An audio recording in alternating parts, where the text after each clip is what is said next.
Greetings, Benjamin J. the Victrola Guy with another in the series. Well, look what has just arrived. This is an Edison Home B with 2-4 gearing. Now I picked this thing up for $100, and this thing was dead as a hammer. And you couldn't wind the crank, or you couldn't wind the spring. As soon as you wound it, it would unwind.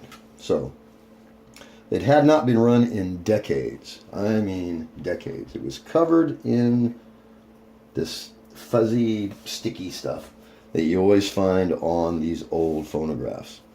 And anyway, I bought it for parts. Didn't really take a look at it other than the fact I knew they had a good spring in it. And so been going through the shop now that the phonautograph is gone. I've been trying to catch up on all the things that I have not been doing. And so in any case, took the machine apart, and what had happened, one of the gears had spun on a shaft. And so you could not wind the crank. Now there's only two ways to repair it: replace it or solder it.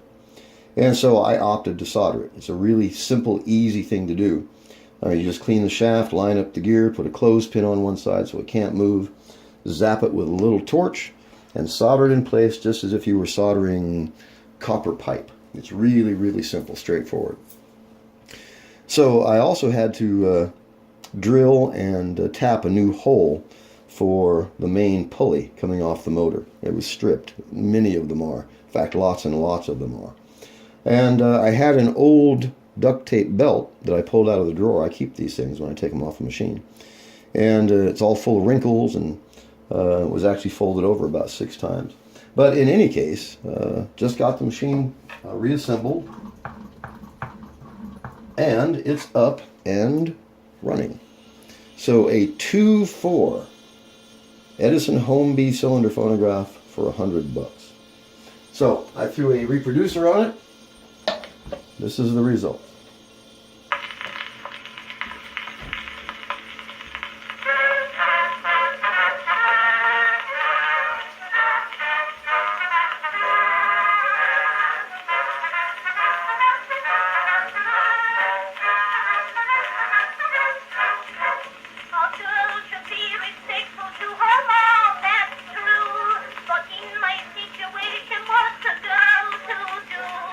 So all you got to do now is let it run, and then I'll start adjusting it. Very likely put a new belt on it, and get all the adjustments made, get the warble out of it, get the governor adjusted, get the bearings adjusted. But this machine's been running now for a total of 5 minutes, and this is the most it's probably run in the last 50 years. It had been broken a long time. It sat in the back of a closet. So it's in fairly decent shape. It's been well used. Most of the pinstriping is gone, as you can see. But it has the 2-4 gearing. There's no damage to it. I do have to glue the case back together. The only thing that's really holding the case together is the machine itself. All the glue has let go on all the top slats. But I've actually got another case. I've got a really nice case downstairs that would really jazz up this machine. But anyway, when you can pick up a machine cheap, yes, I bought it for parts basically, but before I tear a machine apart to actually cannibalize it for parts, I always see what is it going to take to get it running.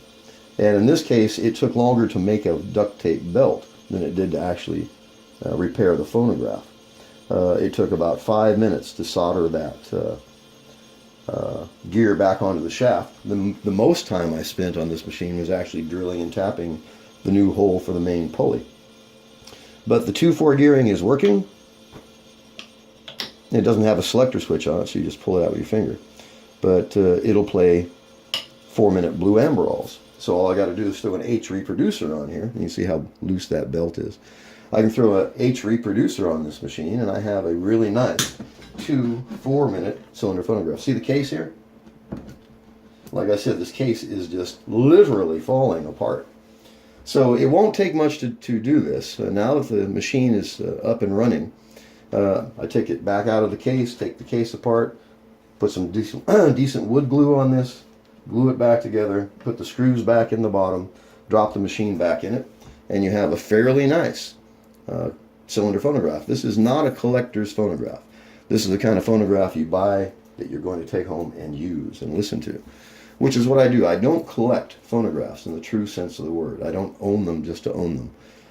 I buy them to fix them, sell them. Come across one cheap that runs well, I keep it. So in any case, I got a nice 2.4 home here for $100. Really difficult to beat that. So I just got it running. I wanted to document it.